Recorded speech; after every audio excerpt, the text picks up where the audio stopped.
আসসালামু আলাইকুম। সংবাদে আপনাদের সবাইকে স্বাগত জানাচ্ছি। আমি ফিরোজ তোহা। শুরুতেই সংবাদ শিরোনাম।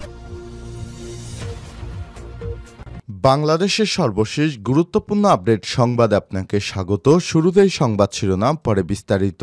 শুরুতেই জানাবো, চট্টগ্রাম আদালতের 1911 মামলার নথি গায়েব, থানায় জিডি। চট্টগ্রাম আদালতের 1911টি মামলার নথি বা কেস ডকেট বা সিডির খোঁজ পাওয়া যাচ্ছে না। নথিগুলো হত্যা, মাদক, চোরাচালান, বিস্ফোরক সহ বিভিন্ন মামলার। এসব নথি বিচারিক কাজের জন্য অত্যন্ত গুরুত্বপূর্ণ বলে জানিয়েছে আইনজীবীরা, কারণ নথি না থাকলে অপরাধ প্রমাণ করা কঠিন হয়ে পড়বে।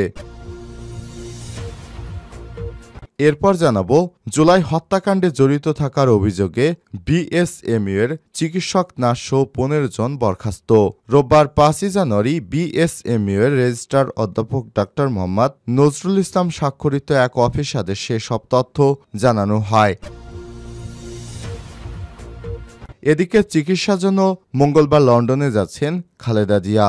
সুচিকিৎসার জন্য আগামীকাল মঙ্গলবার 7 জানুয়ারি লন্ডনে যাচ্ছেন বিএনপির চেয়ারপারসন বেগম খালেদা জিয়া। রোববার 5 জানুয়ারি রাতে গুলশানে বিএনপির চেয়ারপারসনের সঙ্গে দলটির স্থায়ী কমিটির সদস্যের বৈঠক শেষে গণমাধ্যম কর্মীদের এসব তথ্য জানিয়েছেন বিএনপির মহাসচিব মির্জা ফখরুল ইসলাম।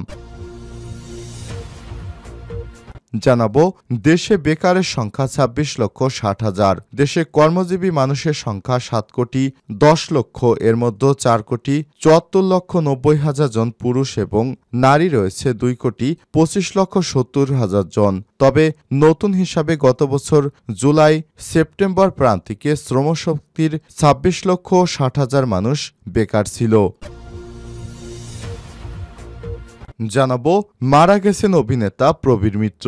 মারা গেছেন জাতীয় চলচ্চিত্র পুরস্কার প্রাপ্ত জয়ী অভিনেতা প্রবীর মিত্র। রোববার 5 জানুয়ারি রাত 1টার দিকে একটি হাসপাতালে চিকিৎসাধীন অবস্থায় তার মৃত্যু হয়েছে। বিষয়টি নিশ্চিত করেছেন তার ছেলে সিফাত ইসলাম। গত কয়েক বছর ধরে বার্ধক্যজনিত রোগে ভুগছিলেন প্রবীর মিত্র।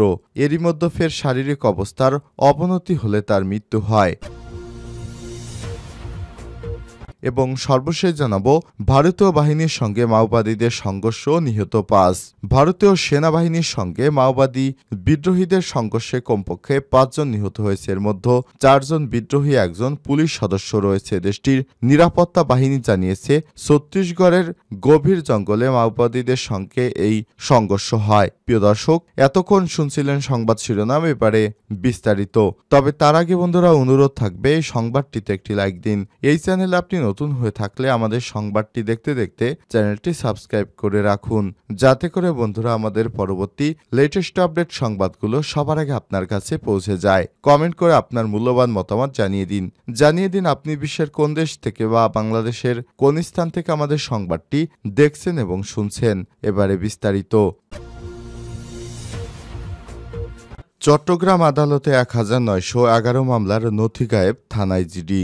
এবার চট্টগ্রাম আদালতে 1911টি মামলার নথি, কেস ডকেট বা সিডি খোঁজ পাওয়া যাচ্ছে না। নথিগুলো হত্যা, মাদক, চোরাচালান, বিস্ফোরক সহ বিভিন্ন মামলার। এসব নথি বিচারিক কাজের জন্য গুরুত্বপূর্ণ বলে জানিয়েছেন আইনজীবীরা, কারণ নথি না থাকলে অপরাধ প্রমাণ করা কঠিন হবে। নথিগুলোর খোঁজ না পায় রোববার নগর কোতোয়ালি থানা সাধারণ ডায়েরি বা জিডি করেছে চট্টগ্রাম মহানগর দায়রা জজ আদালতের সরকারি কৌঁসুলি পিপি মফিজুল হক ভূঁইয়া। জিডিতে উল্লেখ করা হয়েছে, চট্টগ্রাম মহানগর পিপি কার্যালয়ে 23 থেকে 30টি আদালতের কেস ডকেট রক্ষিত ছিল। পিপি কার্যালয়ের জায়গায় স্বল্পতার কারণে 2023 সালের 24 এপ্রিল থেকে পিপি কার্যালয়ের সামনের বারান্দায় প্লাস্টিকের বস্তায় 1911টি মামলার কেস বা ডকেট পলিথিনে মোড়ানো অবস্থায় রাখা ছিল। কিন্তু আদালতের অবকাশকালীন ছুটির সময় অফিস বন্ধ থাকার সময় 13 ডিসেম্বর থেকে 31 ডিসেম্বরের মধ্যে নথিগুলো হারিয়ে গেছে। অনেক খোঁজাখুঁজি করেও সেগুলো আর পাওয়া যায়নি। বিষয়টি নিয়ে থানায় ডায়েরিভুক্ত করার জন্য আবেদন করা হলো। এ বিষয়ে সরকারি কৌঁসুলি মফিজুল হক ভূঁইয়া বলেছেন, কে বা কারা 1911 মামলার সিডি নিয়ে গেলেও বুঝতে পারছেন না। গুরুত্বপূর্ণ মামলার নথিগুলো এতদিন বারান্দায় কেন রাখা হয়েছিল এমন প্রশ্নের উত্তরে তিনি বলেছেন, আমি কিছুদিন হলো দায়িত্ব গ্রহণ করেছি। ফেলেছি। নথিগুলো রাখার জন্য কক্ষ পাওয়া যাচ্ছে না। কক্ষ চাওয়া হয়েছিল, আমরা কক্ষটি নথিতে ঠাসা দেখেছি। কোতোয়ালি থানার ভারপ্রাপ্ত কর্মকর্তা করিম আহমেদ বলেছেন, মহানগর পিপির কার্যালয়ের সামনে রাখা 1911 মামলার নথি হারানোর ঘটনায় করা জিডির বিষয়ে তদন্ত করছে পুলিশ। জুলাই হত্যাকাণ্ডে জড়িত থাকার অভিযোগে বিএসএমইউ এর চিকিৎসকসহ নার্সসহ 15 জনকে বরখাস্ত করা হয়েছে। জুলাই অভ্যুত্থানে বঙ্গবন্ধু শেখ মুজিব মেডিকেল বিশ্ববিদ্যালয় বিএসএমইউর কেবিন ব্লক এলাকায় সংগঠিত হত্যাকাণ্ডে জড়িত থাকার অভিযোগে 15 জন কর্মকর্তা কর্মচারীকে সাময়িক বরখাস্ত করা হয়েছে। রোববার 5 জানুয়ারি বিএসএমইউ এর রেজিস্ট্রার অধ্যাপক ড মোহাম্মদ নজরুল ইসলাম স্বাক্ষরিত এক অফিস আদেশে সব তথ্য জানানো হয়। বরখাস্ত হওয়া কর্মকর্তা কর্মচারীরা হলেন ডাক্তার আবু তোরাব আলী মিম, কার্ডিওলজি বিভাগ medical officer doctor Riazuddin Siddiqui প্রাণ, চর্ম যৌনরোগ উপাচার্য মেডিকেল অফিসার নীতিশ রায়, পরিচালক হাসপাতাল, office painter Mohammad Saiful Islam, office painter কাজী মেহেদি হাসান, পরিচালক হাসপাতাল অফিস শহীদুল ইসলাম, সহকারী ড্রাইভার সন্দীপ সুইপার, উজ্জ্বল মোল্লা, রিসেপশনিস্ট মেডিসিন বিভাগ, অফিস সহকারী সুজন বিশ্ব শর্মা, পরিবহন শাখা ড্রাইভার ফখরুল ইসলাম জনি সহ আরও বেশ কয়েকজন। অফিস আদেশে বলা হয়েছে, বিশ্ববিদ্যালয় সিন্ডিকেটের 94তম সভার সিদ্ধান্ত মোতাবেক বৈষম্যবিরোধী ছাত্র জনতার অভ্যুত্থান চলাকালীন এই বিশ্ববিদ্যালয়ের কেবিন ব্লকের সম্মুখে গঠিত হত্যার সঙ্গে জড়িত বিশ্ববিদ্যালয়ে কর্মরত চিকিৎসক, সিনিয়র স্টাফ নার্স ও কর্মচারীগণকে দক্ষতা ও শৃঙ্খলার অধ্যাদেশ ধারা 2 এর ছ বর্গীয় ঝ এবং ঠ অনুযায়ী সাময়িক বরখাস্ত বা সাসপেন্ড করা হলো। অফিস আদেশে আরও বলা হয়েছে, বরখাস্তকালীন সময়ে অভিযুক্তরা দক্ষতা এবং শৃঙ্খলা অধ্যাদেশে ধরা পড়া অনুযায়ী বিশ্ববিদ্যালয়ের প্রচলিত নিয়ম অনুযায়ী বেতন ভাতাদি প্রাপ্ত হবেন, তবে তাদের চাকরিবিধি মোতাবেক নিয়ন্ত্রিত থাকবে। এ আদেশ 2025 সালের 5 জানুয়ারি থেকে কার্যকর করা হবে।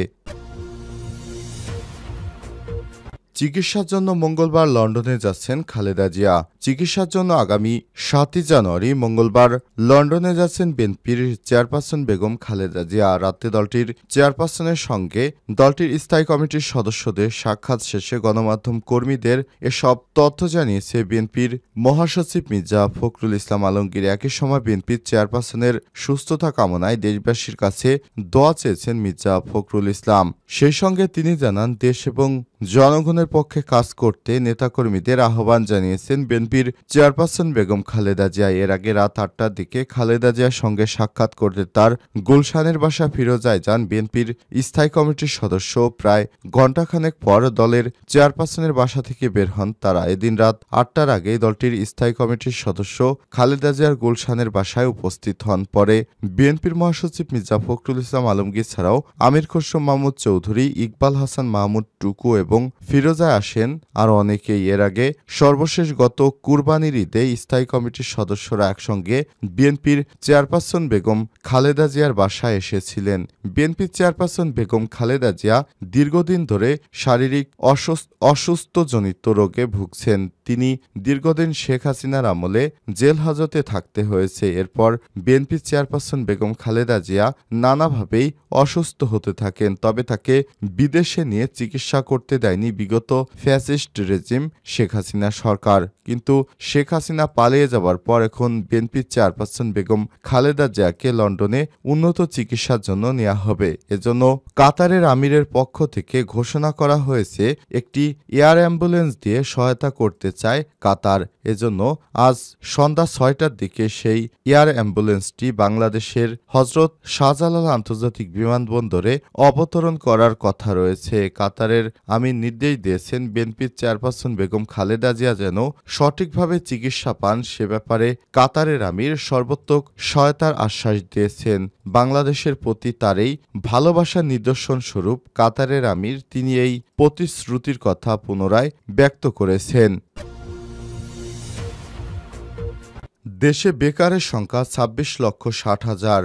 দেশের কর্মজীবী মানুষের সংখ্যা ৬,৭৫,১০,০০০ জন। এর মধ্যে ৪,৭৪,৯০,০০০ জন পুরুষ ও নারী 2,25,70,০০০। তবে নতুন হিসাবে গত বছরে জুলাই সেপ্টেম্বরে প্রান্তিকে শ্রমশক্তির ২৬,৬০,০০০ মানুষ বেকার ছিলেন। পরিসংখ্যানবিদদের তথ্যমতে ১৯তম আন্তর্জাতিক সম্মেলন ICLS অনুযায়ী প্রস্তুত করা ২০২৪ সালের জুলাই সেপ্টেম্বর মাসে ত্রিমাসিক শ্রমশক্তি জরিপ থেকে সব তথ্য জানা গেছে। রোববার ৫ই জানুয়ারি নতুন এই জরিপ প্রকাশ করে বাংলাদেশ পরিসংখ্যান ব্যুরো বিপিএস এর হিসাব অনুযায়ী গত সেপ্টেম্বর শেষে দেশে শ্রমশক্তি ছিল ৭,৬০,০০০ নারী পুরুষ। এর মধ্যে ৪,৭৪,৯০,০০০ পুরুষ এবং 2,95,70,০০০ নারী। তবে জরিপের অনেক সময় ৬,৭৫,১০,০০০ নারী পুরুষ ৭ দিনের ১ ঘণ্টা